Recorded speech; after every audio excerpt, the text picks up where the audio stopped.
चार रानियों वाला राजा। एक बार एक रईस राजा था जिसकी चार रानियां थी। वो अपनी चौथी रानी को सबसे ज़्यादा प्यार करता था और उसे महंगे कपड़ों से लादे रहता था और बेहतरीन खाना खिलाता था। वो अपनी तीसरी पत्नी से भी बहुत प्यार करता था और उसके आसपास के राज्यों में बखान करता था, मगर उसे डर था कि वो एक दिन उसे किसी और के लिए छोड़ देगी।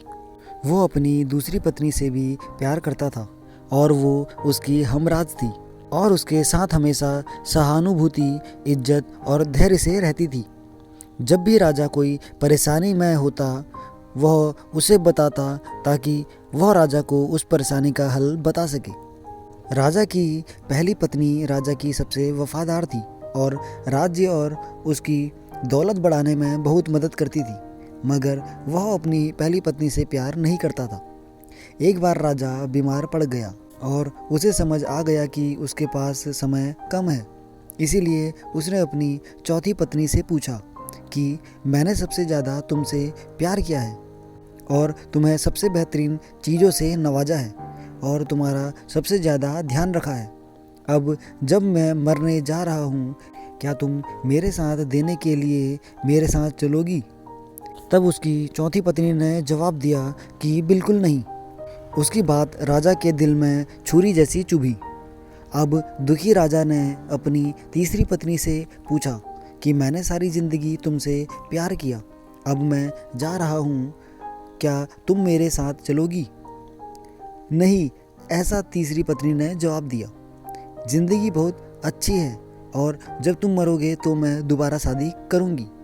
अब राजा का दिल बैठ गया और वह ठंडा पड़ गया था।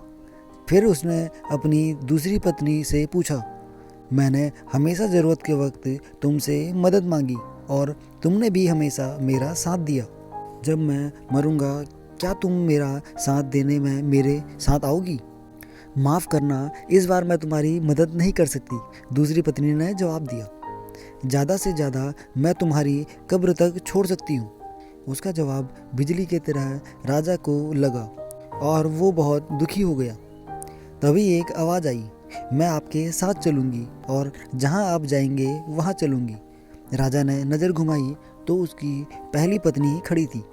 वो बेहद कमज़ोर थी क्योंकि वो खाती नहीं थी। दुख से भरकर राजा ने कहा कि जब मेरे पास मौका था तब मुझे तुम्हारा बेहतर ध्यान रखना चाहिए था। सीख।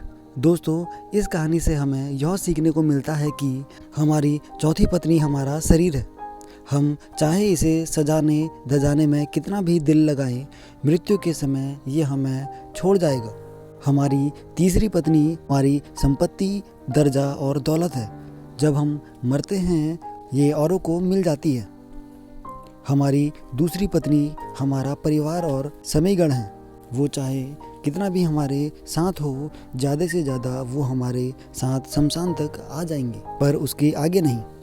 हमारी पहली पत्नी हमारी आत्मा है जो अक्सर दौलत, ताकत और अहंकार के साथ बेध्यान हो जाती है, मगर हमारी आत्मा ही एक ऐसी है जो जहाँ हम जाएंगे वहाँ तक जाएगी। इसीलिए इसे उपजाएं, ताकतवर बनाएं और इसका आज से ही ध्यान रखें। यही दुनिया में आपका सबसे बड़ा तोहफा है। धन्यवाद दोस्तों।